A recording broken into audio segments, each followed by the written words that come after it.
Garantisado sa presyong sulit. They offer hair color, hair spa, shaving, massage, and other salon services. Kaya mga bossing, pagdating sa inyong gupit at salon services, huwag kumuha ng mga utusan. Dito tayo sa Master's Cut Barbershop. Puntahan ang kanilang tanggapan sa Tiramir Street, former Lapu-Lapu Street, Barangay Jangas East, General Santos City. O maring tumawag sa cellphone number 0919-09-89928. Master's Cut Barbershop.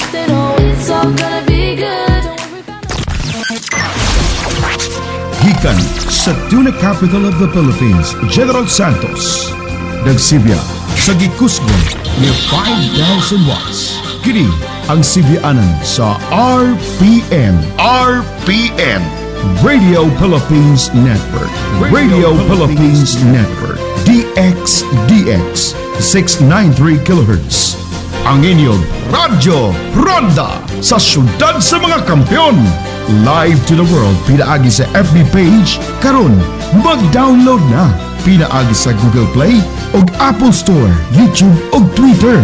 Alang sa mas ipakuskan nga mga balita, komentaryo, kasayuran ug kalingawan. DXDX Size 93 ang mas ipakuskan nga inyong Radyo Ronda. This station is now the ultimate power in the universe.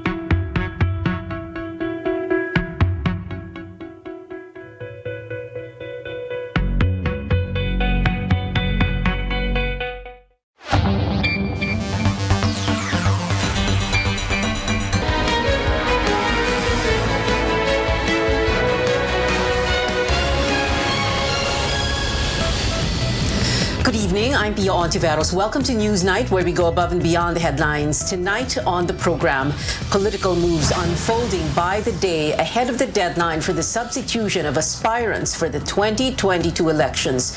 This time, it is Sara Duterte resigning from her local party, the Hugpong ng Pagbabago. A week since Metro Manila shifted to a lower alert level, a presidential advisor and business leader suggests downgrade even further. Find out what health officials have to say. And singer-actress Nadine Lustre has a project in the pipeline aside from a new film and a song.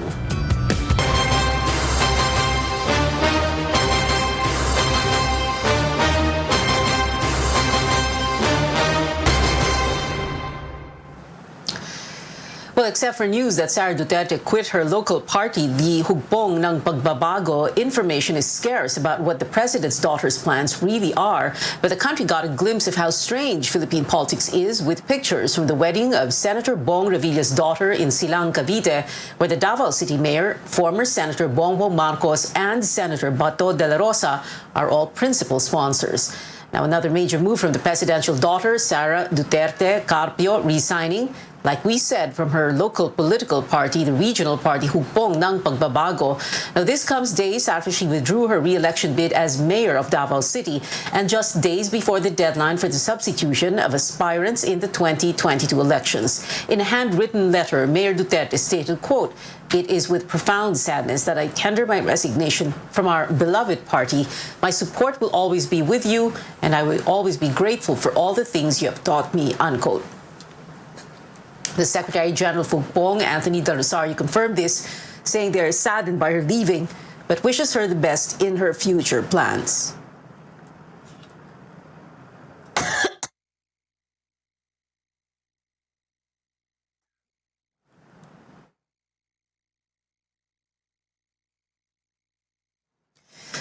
Sara Duterte flew to Balasin Island province earlier today for the birthday celebration of her ally, House Speaker Lord Alan Velasco.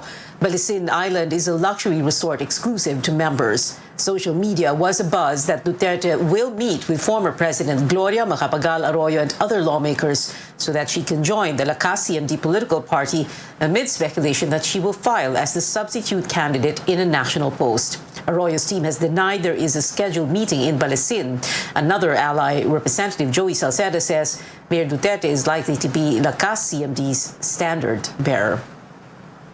Now, from a birthday celebration to a wedding ceremony, Sara Duterte also attending the wedding of Senator Bong Revilla's daughter in Cavite. Other political figures were in attendance, including presidential aspirants Bongbong Marcos and Bato de la Rosa. Our Rex Remito joins us live from the town of Silang. Rex, what do we know so far? Well, Davao City Mayor Sara Duterte and presidential aspirant Bongbong Marcos both attended the wedding of Senator Bong Revilla's daughter, Jana. It's the first time the two were seen together since Mayor Duterte withdrew her re-election bid, fueling speculations she would finally seek a national post next year. They shared some light moments as they were both principal sponsors of the wedding of Jana Revilla and Jen Patricio in Silang, Cavite. It's not clear though if they discussed a possible battle for the 2020 elections, although Marcos has said he will pursue the presidency. His statement comes amid talks he will slide down to be Mayor Duterte's vice presidential running mate. So tuloy na tuloy pa rin, sir, for president? Ako? Yes. For president po kayo? Examine my situation. I have nowhere else to go. I cannot go anywhere, and I cannot change. I will not change parties. I do not have. I entered this race not to play any of this substitution, play with the rules. I entered this because I felt I should run for president, and that's what I'm doing. What if Mayor Sara runs for president? Then she will run. What else can I say? Mayor Duterte already resigned from her regional party Hugpong ng Pagbabago, but she has so far refused to comment on her next step, much more on Marcos's latest statement. Mga supporters ko, and I hope na kung ano mang mga mangyari sa mga sumusunod na mga araw ay maibigay ko sa kanila kung ano yung gusto nila. Meanwhile, Lakas CMD Chair Bong Revilla says there's a possibility the mayor would join their party, but as they will still wait for her next move. Lakas CMD is led by former President Gloria Macapagal Arroyo. As for another presidential aspirant, Senator Bato de la Rosa, he did not address speculation.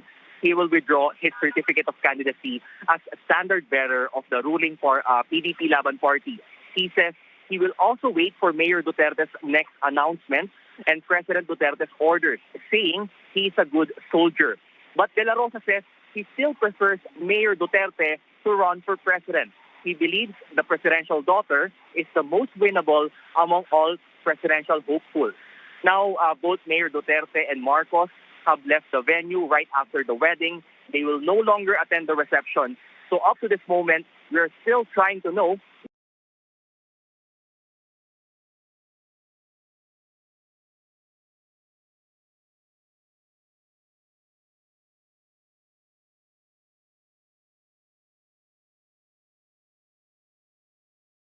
And Senator Bato de la Rosa. Well, that's right. So before the wedding, they went into a reception where different politicians were having small talk, except for Mayor Duterte, who arrived just shortly before the ceremonies have started. They exchanged pleasantries and, of course, congratulated Revilla and her daughter for her special day. It's unlikely they will discuss their plans for the 2022 elections here at the venue.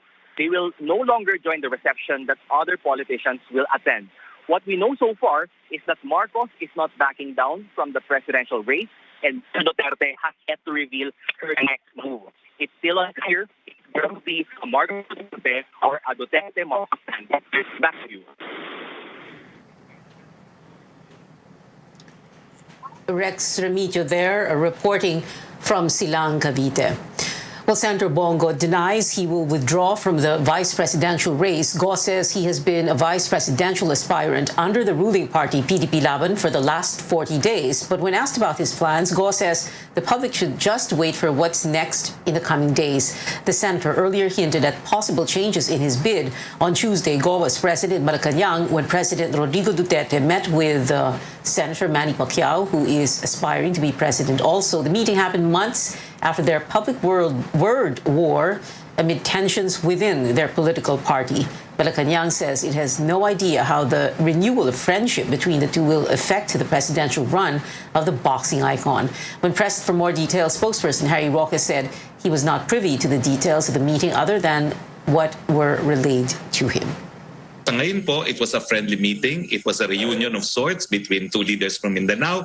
Iwan na lang po natin doon yun sa ngayon. Pacquiao, meanwhile, maintains he will push through with his 2022 presidential bid. In a statement, he said, quote, "Walang atrasan, tuloy ang laban," unquote. There are so far nearly 65 million people registered to vote in next year's elections. Based on the latest data from the Commission on Elections, there were 64.2 million registered voters, including 1.69 million from overseas as of September 30, when the registration period first ended. An additional 1.2 million got listed when the voter registration was extended from October 11 to 30. Over 60,000 others abroad also signed up to vote in the 2022 polls. The COMELEC has yet to consolidate the data from other field offices and is expected to release the final figures next week. Coming up on Newsnight, a presidential advisor pushes for more relaxed restrictions on travelers, but the health department says not so fast. And from a new song and acting projects to starting a company, Nadine Lustra is doing it all. Find out what's in store for fans when we return.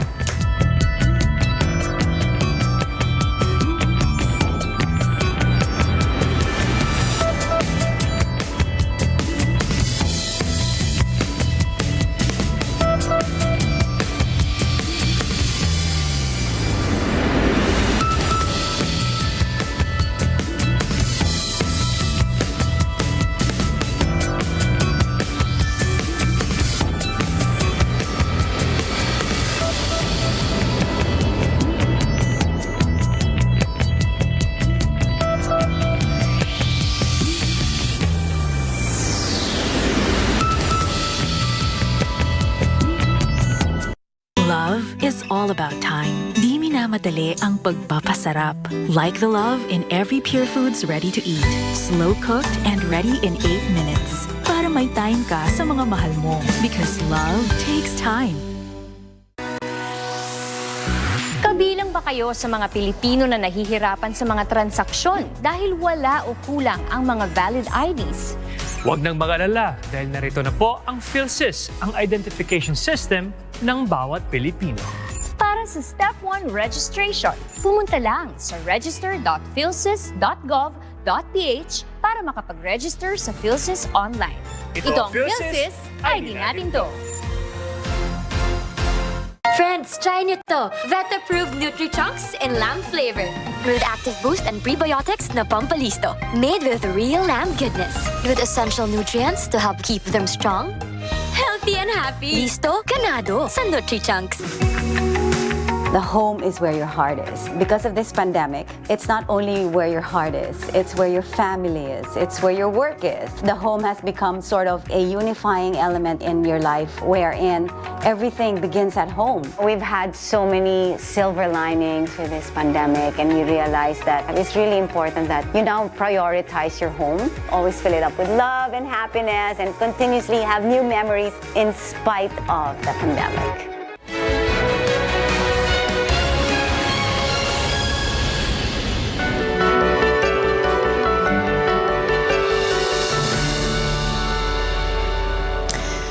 Welcome back to Newsnight, where we go above and beyond the headlines. Is it time to further ease travel and movement restrictions this coming holiday season? Presidential Advisor for Entrepreneurship Joey Concepcion believes it is, as a research group gives a hopeful outlook on the country's COVID-19 trends. Caroline Bonkin has more.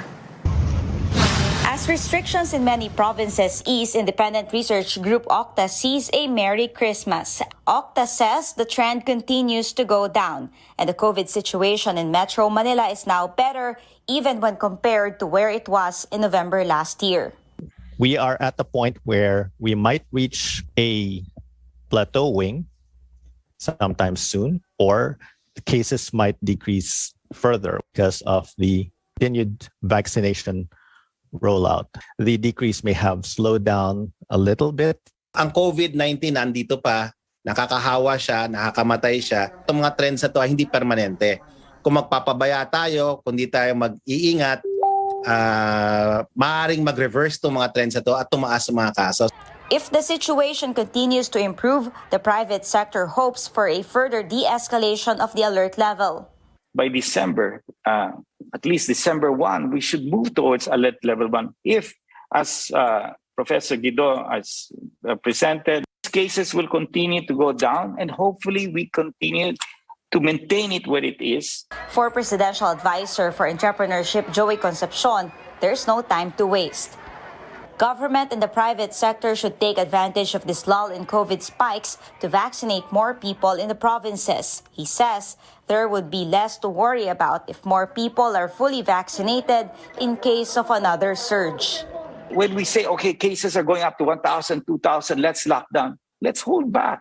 Who are those getting infected? If it's the unvaccinated, yes, then we should be concerned. But if it is the vaccinated that are getting infected, then let's not be concerned about it. Of course, there is some risk that they will land in the hospital, but a greater percentage, 70, 80% of them will just get well at home. The other pitch, reduce or remove quarantine restrictions for fully vaccinated international travelers. Instead, he's proposing a COVID test 48 hours before departure and another test upon arrival. We really should open up to balikbayans wanting to come home, eventually tourists fully vaccinated. Health Undersecretary Maria Rosario Vergeres says Filipinos should not be complacent. She reminds the public COVID is still here and there's a risk of infection when more people are out and there's less compliance to protocols. She adds, while vaccines can protect us from severe COVID and help decongest hospitals, the fully vaccinated can still get sick and infect others. The Health Department earlier warned daily active cases could go up to 52,000 if more people are on the move and will put their guards down. Caroline Bongkin, CNN Philippines.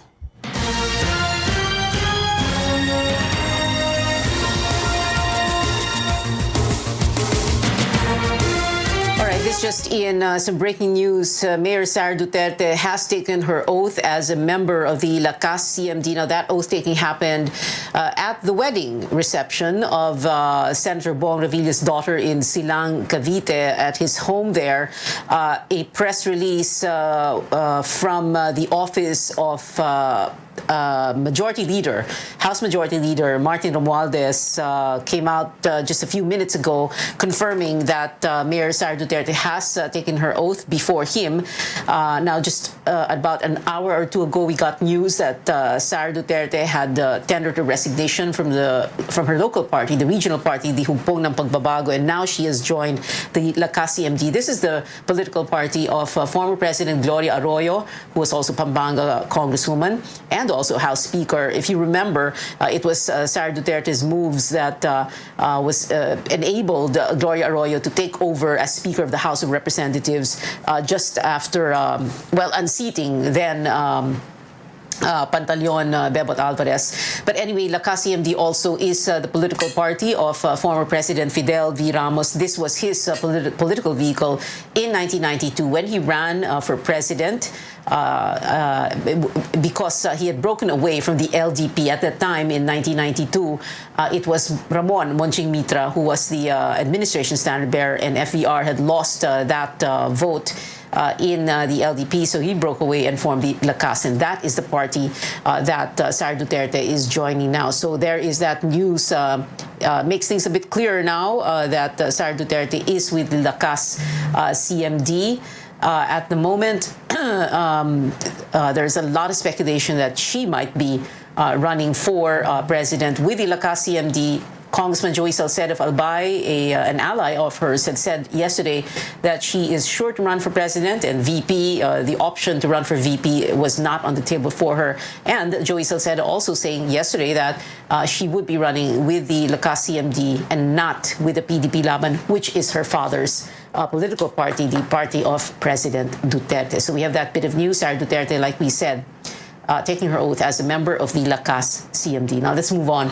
President Duterte approves the nationwide implementation of the alert level system before the year ends. The first phase is ongoing in Metro Manila, the Calabar Zone, and 5 other regions. The executive order states Ilocos, Eastern Visayas, and Soc-Sargen should adopt the system before month's end. Succeeding phases will be carried out every week until the full nationwide implementation in December. The third phase covers Cagayan Valley, Bicol region, and the Zamboanga Peninsula. The final rollout will be in the Cordilleras, Mimaropa, Caraga, and the Bangsamoro region.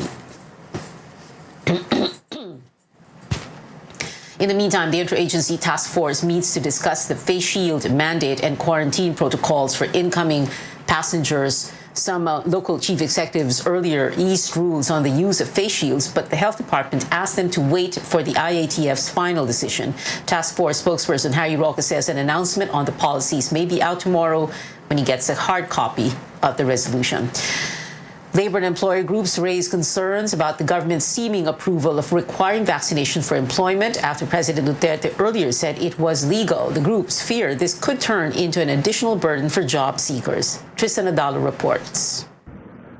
You have the right to refuse to accept as an employee of somebody who is not vaccinated.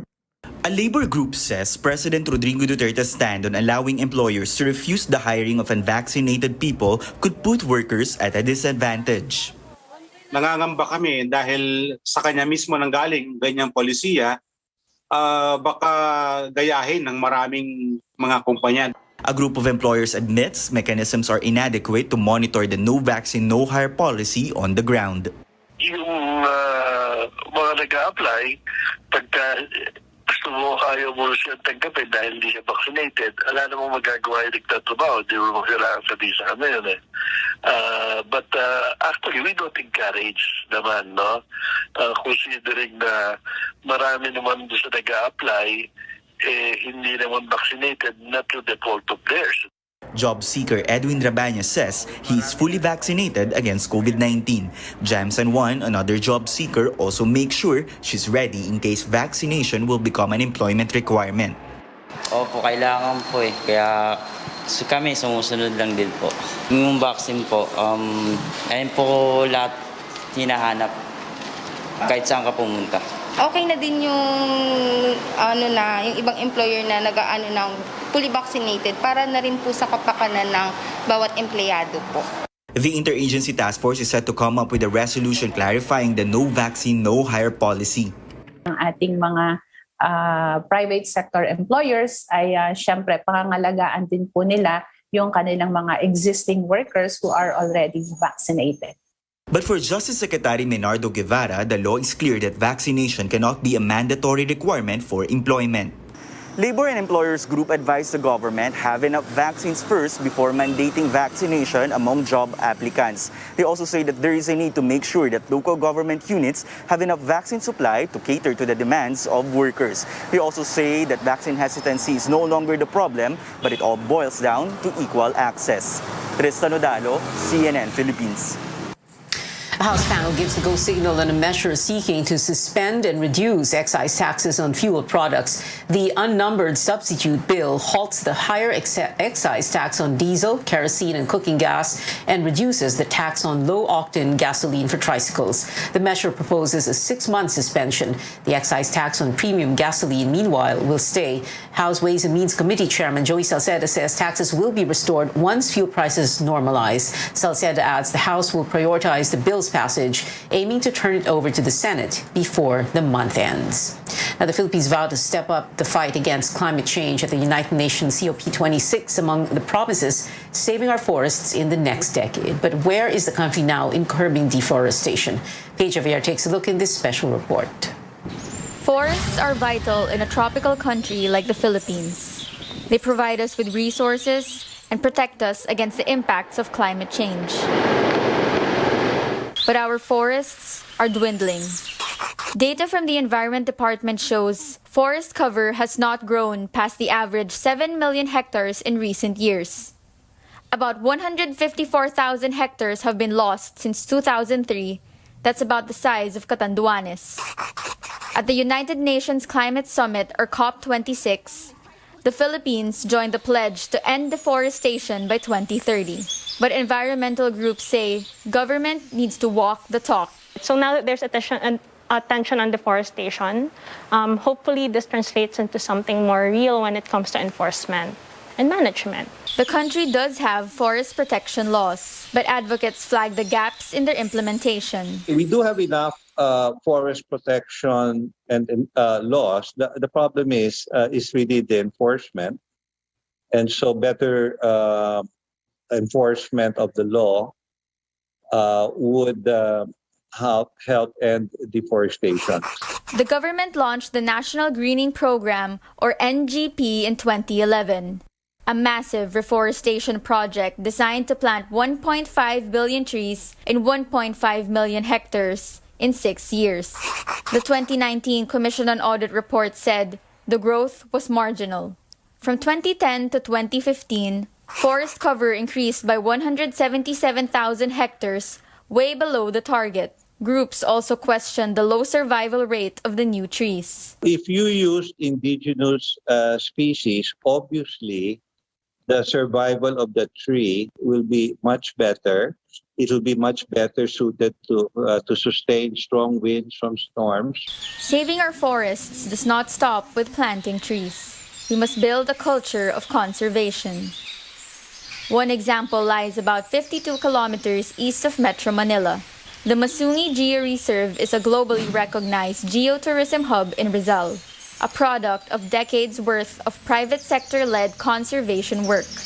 The group is now restoring nearly 3,000 hectares of degraded land, but various threats like land grabbers and illegal loggers are stalling their efforts.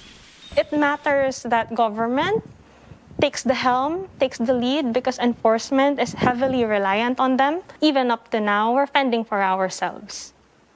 And we have no idea where government is. The DENR proposed arming forest rangers and creating an enforcement bureau that will deal with environmental crimes. It takes a village to bring forests back to life, and advocates hope to get more people involved in conservation. Mother Nature has been sending us a stern message. It's time to respond before it's too late. Paige Javier, CNN Philippines.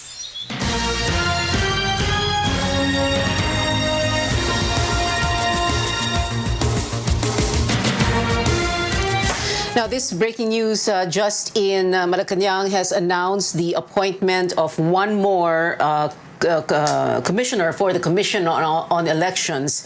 If you remember, there are supposed to be 7 commissioners, but there are only 6 at present, well, at least until today. This last 7th spot was vacant for quite a while. They have appointed a certain Mr. Ray E. Bulay, and Harry Roque confirming that appointment to the Commission on Elections for his term expiring on February 2, 2027. Each COMELEC commissioner is given a 6-year term, and they cannot return after that. Harry Roque saying, "We are confident that Attorney Bulay will ensure the conduct of honest, orderly, credible, and peaceful elections." Now, 3 other commissioners are going to be retiring from the commission before the elections in February, and among them will be the chairman of the COMELEC, Sharif Abbas, and 2 more commissioners, and one of them, Rowena Guanzon. So that will mean that Malacanang will have to be appointing 3 more commissioners to the COMELEC. In the meantime, straight ahead on Newsnight, Nadine Lustre is partnering with Liza Soberano on a new project, not for the big screen, but for an important advocacy. And it seems everyone, including a New York landmark, is hyped up for Taylor Swift's next release. Details after the break.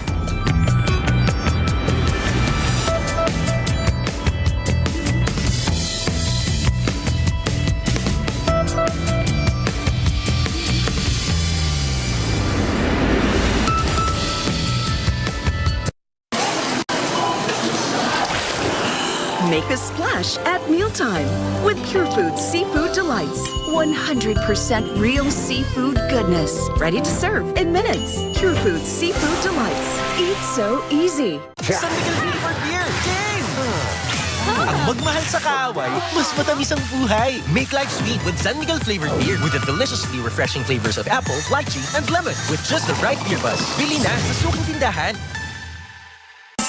This Christmas, gift giving is made easy at Robinsons Supermarket with their easy-to-order Christmas baskets.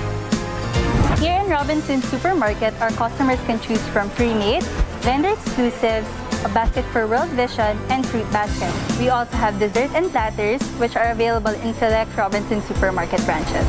Our customers also have the option to create their own baskets based on their preferences and liking. We offer a wide variety of baskets for as low as 150 pesos up to 3,500 pesos depending on your budget. Customers can order these Christmas baskets in all Robinsons Supermarket branches or online via Go Robinsons. For the complete list of the available baskets, you can visit our customer service area or view the online catalog in our official website. Our Christmas baskets are available until January 15, 2022 in all Robinsons Supermarket branches. Enjoy a stress-free holiday season by ordering a Christmas basket and spread joy to your loved ones easily and safely. Merry Christmas!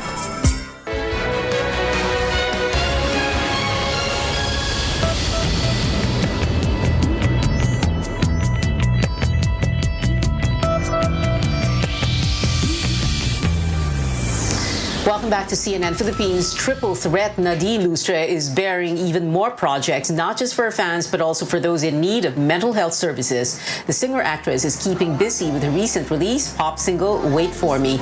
But as she told CNN Philippines earlier today, Lustre has more up her sleeves with thriller Greed in production. And alongside other celebrities, the 28-year-old has a new business that's right up her lane as a mental health advocate.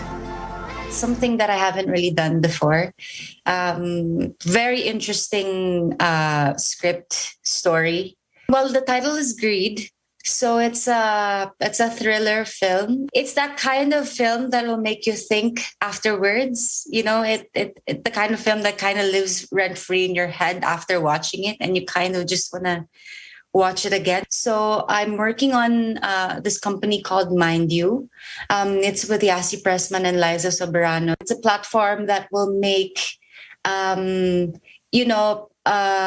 therapists or psychologists, psychiatrists easier to, access and making it much more cheaper. Now, in the interview, the star also talked about plans to move to Siargao Island in Surigao del Norte, a place that has helped with her mental wellness. Swifties are also gearing up for an exciting return. One of Taylor Swift's award-winning albums is getting re-released tomorrow. Red Taylor's version includes 30 tracks. Among these is a duet with Ed Sheeran and a much-awaited 10-minute version of All Too Well. Taylor Fever has also reached the Empire State Building in New York, which, as you can see, lit up in red in anticipation of the album's arrival. Swift is re-recording her previous albums to gain control over her discography after her songs were sold to another music producer without her consent.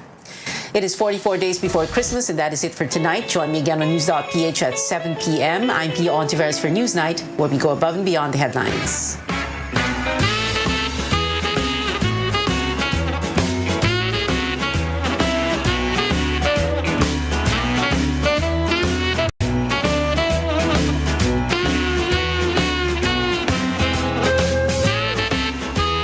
Sa RPN, Radio Philippines Network, Radio Philippines Network, DX 693 kHz. Ang inyong Radyo Ronda sa syudad sa mga kampiyon. Live to the world, pinaagi sa FB page, karon mag-download na. Pinaagi sa Google Play o Apple Store, YouTube o Twitter. Alang sa mas kipakuskan ng mga balita, komentaryo, kasayuran o kalingawan. DX Size 93, ang mas kipakuskan ng inyong Radyo Ronda. Dynasties and surveys, two things in Philippine politics we both can't seem to live with and can't live without. Tonight, we'll try to make sense of them.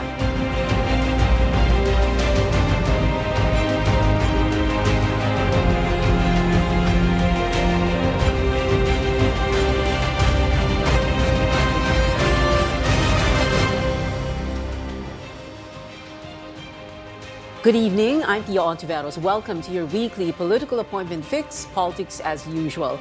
Our guests for tonight, professional statistician and senior research fellow of the Philippine Institute for Development Studies, Dr. Jose Ramon Albert, House Deputy Speaker in Cebu, 3rd District Representative Pablo John Garcia, and the Dean of the Ateneo School of Government, Dr. Ronald Mendoza. Good evening, gentlemen, and welcome to the show. We're going to speak to you one by one, but first we're going to start with Dr.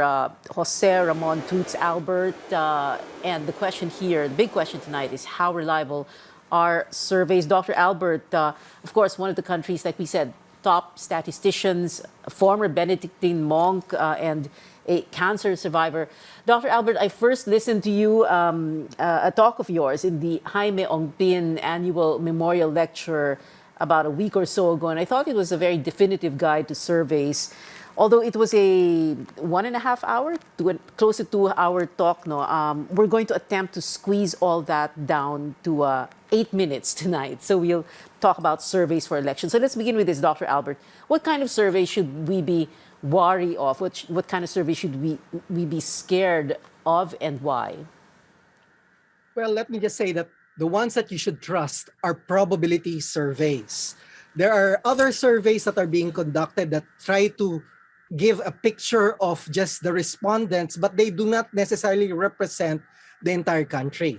So these are the surveys that you should be worried about. The things like internet surveys, surveys through text, because they do not they were not designed to give a good representation of the voice of the people throughout the country. Whenever you conduct a survey, essentially you need to make sure of representativeness. By design, you have to be very careful. So I would say not all surveys are equally good in terms of design and implementation. Okay, by design. So hindi pwedeng random picking, like you don't go out into the street and then stop someone para mag-man on the street interview. Hindi ganon, no? That's not what we mean. Well, yeah, the thing is, when you're doing that, when you say you're randomly picking on man on the street, the question there is, how sure are you that you're really doing something random, or you think it's random, but it's actually not? What you need to really do is have a protocol to actually select the respondents so that each respondent represents a certain group of people throughout the country. Unless you're able to do that, then I'm sorry to say that whatever results will just be representing the ones that you actually who responded to your survey, but they do not necessarily give a picture of what's really happening in the country. Okay, what about Google Trends or, social media, the number of likes or retweets on Twitter, the number of shares or likes or loves on Facebook or Instagram, for example? That's not like a survey either, right? Yes, again, that's not reliable because the problem with things that are on social media is, first, not everybody is connected to the net. Second is, even if you think of Google, let's say you're trying to look at Google Trends, the problem there is that not everybody even knows how to Google, even if you're on the net. So you are, again, not getting a good reading of the entire country. You're missing out on, that's called a coverage error. You're missing out on the people who are not the people who know. All right, we have a little bit of a problem with... Okay, you're back, Dr. Toots Albert. Okay, Dr. Albert, I wanted to ask you, let's define surveys, no? And then we're going to show, and that's why I referred to your talk at the JVO Annual Memorial Lecture, because we're going to use a lot from your PowerPoint presentation there. Let's define surveys first. Yeah, well, a survey is supposed to be a way by which you collect data on a target population. The thing is, when you're doing a survey, you need to make sure that you're estimating, let's say, a percentage in the entire population. So you have to design it very carefully so that your respondents, the ones that that are part of your survey, will actually be representing a larger group of people in the population. Okay. And can you tell us what the uses are? Because, usually people think survey, pang election lang yan. No? We just, so that we can know kung sino nangunguna sa presidential race, for example. Hindi lang pang ganun, ano? Yeah, well, the thing is, we always connote surveys with opinion polls, but actually there are a lot of surveys. Even government conducts surveys to get, for instance, a reading of the economic performance, to find out the inflation. So there are regular surveys conducted by government and by the private sector. And even the usual the usual outfits that you consider doing the opinion polls, they actually collect much more than just voter sentiment. They will also collect other things like, for instance, hunger statistics being collected by SWS, among other things. The PITIC survey ng gobyerno, halimbawa? The what? Sorry? PITIC, you said? During that lecture? Yes. The thing is, yes, exactly. So there are surveys that try to measure in government what's known as PITIC, presyo, trabaho, kita. So presyo means prices for getting information on inflation, trabaho, jobs, and kita. Trabaho, this is usually done again by the government agency called the Philippine Statistics Authority that does the labor force survey regularly. It used to do it every quarter, but now they're doing it on a monthly basis. And so with kita, when you think of income, there might be a way for you to think of national income from the GDP, the gross domestic product, but that uses various types of data sources. Surveys are used, but also administrative data, among other things. I wonder how fast we can go through this question, Dr. Albert. What are the pros and cons, the good and bad of surveys? Well, the thing is, if they're designed well, they can be able to give you very good information on what you're trying to get a picture of. For instance, whether it's the economy, whether it's voter sentiment, whether it's poverty, hunger, name it, because the thing is, we cannot always do a census. You cannot always wait until election day to figure out who's going to win. You need to get a sense, just like even going, for instance, to the hospital. You don't need to extract all your blood to determine if you're okay or not, Yeah, just a blood sample should be good enough, provided that the sample is representative. So that's the whole point. The thing is, the negative thing is that sometimes surveys, they do have not just what are known as sampling error. Sampling error is, they may not necessarily be 100% accurate in estimating the corresponding population parameter, like the percentages. But there may be also instances when people may misunderstand the question, or perhaps they do not respond to a question, in which case you have to make some adjustments, or perhaps there might be some other errors, like even the interviewer himself may be forcing you to say something, or you may be afraid to express your opinions to somebody who's asking questions. So there are all of these extra things that are complicating the data.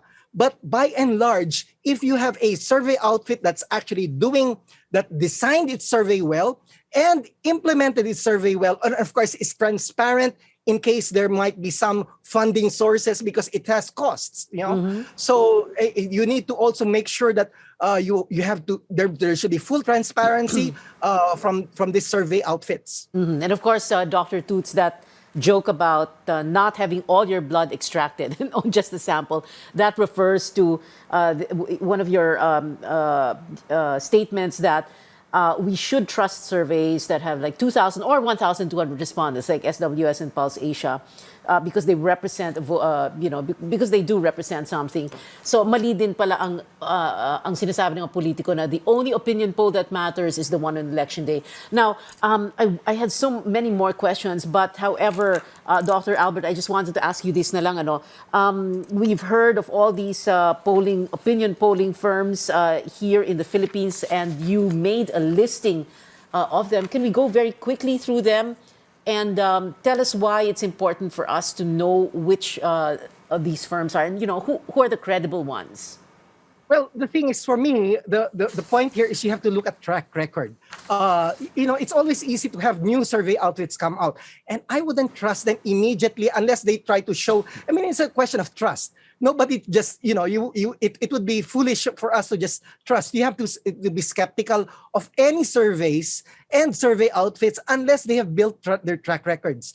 So far, there have been two institutions, SWS and Pulse Asia, personally, that I would trust because they have shown very good track records. If you think of even the voting sentiment, people, the estimates of the proportion who will vote for a candidate tends to wobble. But towards the end, as it approaches election day, especially a month before election day, these two survey outfits have shown historically that they can do a very good job at estimating the actual percentages of people who will vote for candidates, so they can actually see not just for vice president, even vice president, and even the senators. I've studied them very carefully, and if you're interested, you can Google the lecture that you were referring to. Yeah, well, we do have a slide on that, slide number 40. You find the election surveys versus the actual votes, and it shows how close Pulse Asia and SWS are. But anyway, Dr. Albert, I want to say thank you very much for joining us. But of course, when you say yung Pulse Asia and SWS trusted, no, paano na yung siyam na iba pa? Well, as I said, yung mga iba, unfortunately, they have to show us. They have to give us first, a sense of reliability. If their estimates are, and if they do a survey that's pretty close to when SWS and Pulse Asia did their surveys, and the numbers don't seem to be too far away, then I would probably think maybe. But let's wait. Let's wait a little bit more. They have to prove to us that they're doing a good job. Alright, at sana may accreditation process na, no, para pati kami sa media alam na namin. But anyway, Dr. Toots Albert, thank you so much for being with us tonight. We'll be back after a quick break. Stay tuned.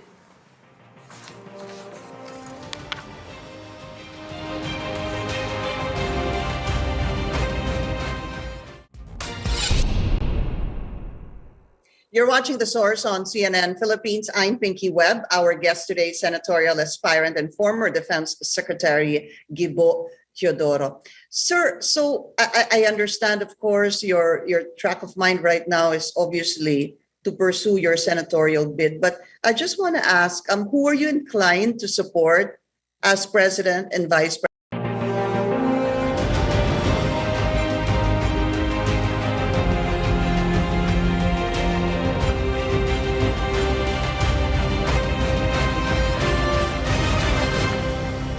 Welcome back. This is Politics as Usual. From surveys, let's talk about political dynasties. Our second guest tonight comes from a well-known political clan in Cebu province. House Deputy Speaker Pablo John Garcia. And disclosure, my college batchmate at the Ateneo. Hi, Congressman PJ Garcia. Thank you very much for being with us. Well, let's begin with this. A definition of dynasty. Is that how you see your family? Would you say, yes, my family is a dynasty? It's so difficult to answer that question because, I can say we are a political family. My father has been in politics for a long time. I've been in politics for a long time. My sister and I are in politics. But that's a fact. We're a political family. But when you say dynasty, if we do not have a working definition of what a dynasty is, then I cannot answer it with a yes or no. My answer would be a matter of opinion and not a matter of fact. So we have to have a working definition of what is a dynasty. Yeah. Well, right now, like you said, no, it's you and your sister, Governor Gwen Garcia. Your father has passed away, but you had two brothers who were in politics also. But so meaning, dahil dalawa lang kayo, hindi kailangan dynasty ang tawag sa inyo, or what? Again, it really depends on what is the definition of dynasty. Is it the mere fact that two family members are in public service? Is that make it a dynasty? No, because we are working on a concept that has no definition yet. So we'll have to define what is a dynasty. Yeah. Well, what about this, Congressman PJ Garcia? If you bring progress to your city or your province, does that make you a good dynasty? And if that is the case, so then what would constitute a bad dynasty? A family that does not bring progress to its city or province? Well, I think it goes back to the question of whether you are a good public servant or not. I think dynasty would be a difficult concept to work with, no? And the fact that you say that there are good dynasties and there may be bad dynasties, then I think we should let the electorate decide which public servants are good and which public servants are bad. So it would be difficult to come up with a blanket prohibition of dynasties if it were possible to define what a political dynasty is. Yeah. Well, in the next segment of the show, we're going to have a guest, Dean Ron Mendoza of the Ateneo School of Government, who will be trying his best to define dynasties. And then I'm going to ask you, PJ, to respond to that. But let's go on. Why is there this fixation or focus on families when it comes to politics? Is it because all politics is local, and in local politics, it's the family that really runs things? I think it is a natural consequence of the fact that, yes, even when you're starting out a political career, you first start with your family, and then we expand, no? And we try to cultivate extended families for your political machinery, no? So I think it is a natural consequence of how politics is here in our country. Article 2, Section 26 of the 1987 Constitution says, and we quote, "The state shall guarantee equal access to opportunities for public service and prohibit political dynasties as may be defined by law," unquote. I've covered the House of Representatives. I covered your dad a long time ago, and no way, I think, in heaven or hell will an anti-political dynasty measure ever get passed. Now, the question is that a fair and accurate statement? And the corollary question is, how can you legislate this prohibition against political dynasties without violating, as you believe, constitutional principles like equal protection? Yes, precisely. I think the Constitutional Commission, the defect there is that the Constitutional Commission could not come up with a working definition of political dynasty and left it to future Congresses to legislate. Now, several Congresses after the passage of the Constitution, still we do not have a working definition of what a political dynasty is. And it's not only because, as perceived, members of the Congress mostly come from political families, but there is really a very practical difficulty in legislating and banning political dynasties without violating certain constitutional principles. Yeah. For example, for a House member, the Constitution expressly provides for the qualifications and disqualifications. Can a law add to the qualifications and disqualifications under the Constitution? No? Second, wouldn't it violate equal protection? Thus, my being a member of a political family, disqualify me, therefore, from entering politics or public service. Yung nga ang problema sa as may be defined by law, yun tuloy, hindi na defined.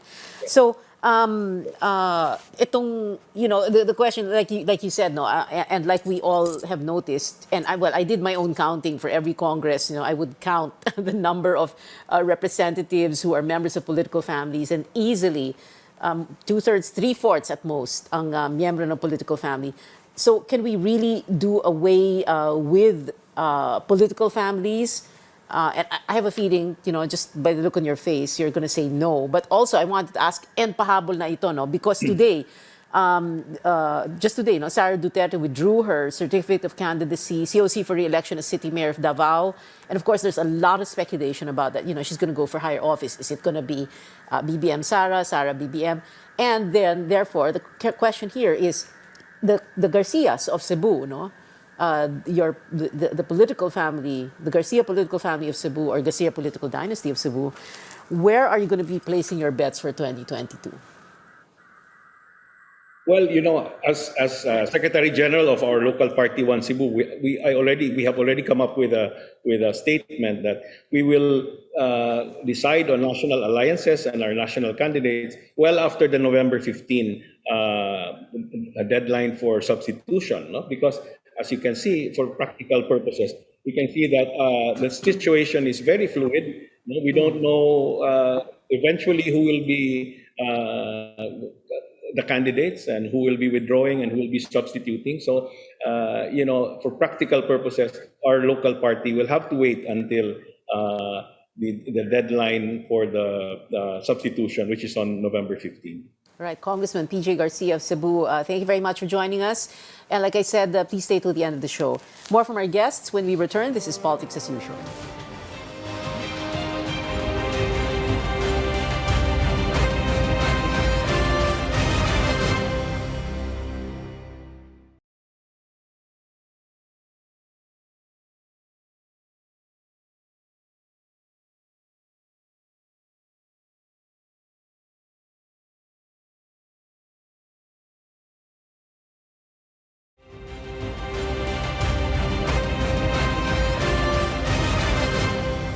We're on our final stretch. This is Politics as Usual. Our third guest for tonight is the Dean of the Ateneo School of Government, Dr. Ronald Mendoza. Good evening, Dean Ron. Thank you very much for being with us.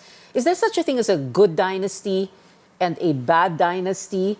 Or they're all bad? Or as long as they don't field so many people, so many relatives in one election, good sila or whatever.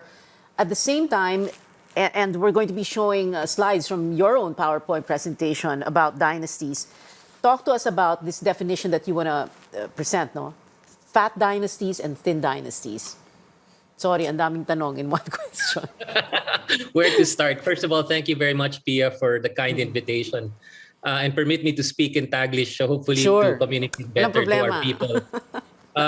Alam nyo kasi, yung tanong nung good or bad ba yung dynasty, medyo nakakatawa yung tanong na yan para sa akin kasi matagal nang tinatanong yan, no? Paano ba tayo napunta dito sa kailangan patunayan ng mga akademiko na bad yung dynasty para sa sistema natin when in fact the framers of our constitution called for the creation of a law to define dynasties as part of the reform that was supposed to have been pushed as part of our democratic governance. Yeah. So the failure of our Congresses to deliver on that law and that definition is the starting point of our conversation. Oh. It is supposed to be called for in the Constitution, and they have not actually acted on it. But you couldn't right? also expect them to legislate against themselves, hindi ba? Like I was saying kanina, 2/3, 3/4 of any one Congress is political families. Exactly. And so it boils down, Pia, to us academics and independent thinkers being forced to make the case again to this nation and to our leaders na nakakasama tong dynastic leadership pattern sa ating demokrasya. Okay. At merong ebidensya na yan nga ang nangyayari. Habang dumadami ang fat dynasty, dinefine namin yan as those political clans with 2 and above family members.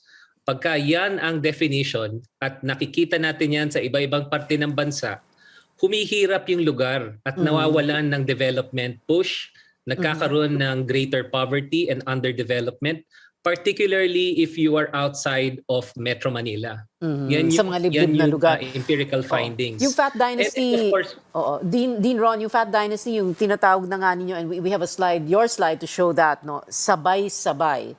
Tapos Thin Dynasty is sunod-sunod. Parang ini-inherit yung posisyon, and it can go downwards or upwards, or sideways. Magulang, anak, kapatid, in-law, di ba? Yes, yeah.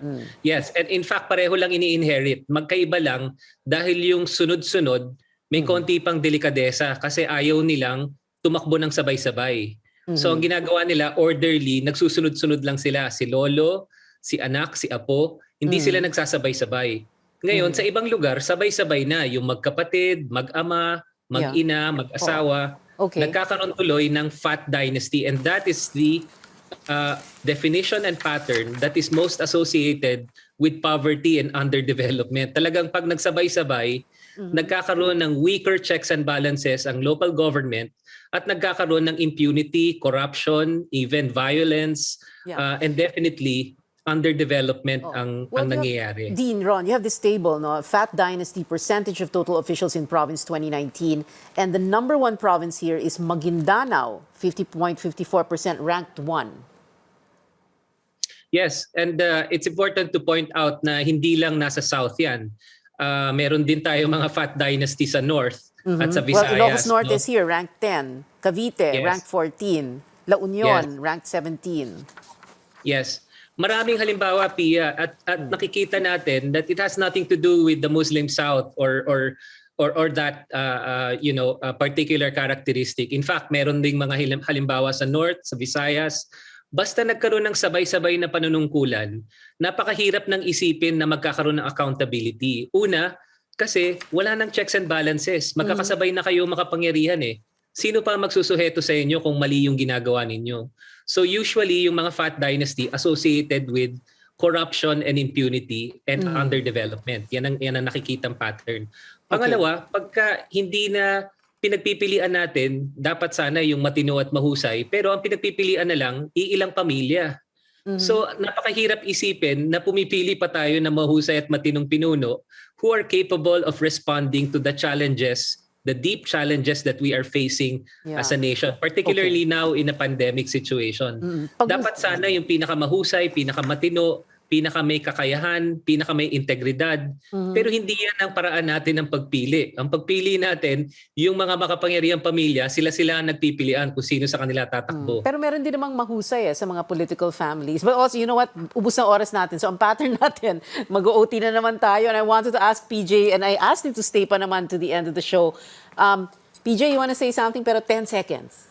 10, 9. Yes, you cannot generalize, Pia. No? I don't know. I have not seen the presentation of the good professor, but like in Cebu, for instance, the governor is my sister. I'm just one of 8 congressmen in the province of Cebu. So are we a Fat Dynasty? Is Cebu among those? So it is so difficult, to generalize on these things. Yeah, PJ, I'll send you his presentation. Yeah. I'm very interested to look at that. Thank you. Okay, thank you very much. Happy to give a briefing to Congressman Garcia. Thank you very much to our guest tonight. Earlier, Dr. Toots Albert, Congressman PJ Garcia of Cebu, and Dean Ron Mendoza of the Ateneo School of Government. We've been told before, don't talk politics at the dinner table or the family reunion or in Viber groups and risk digital warfare, but we can talk about it here at this table on this show, your weekly political appointment fix, politics as usual. I'm Pia Ontiveros. See you back here next Tuesday, 8:30 p.m.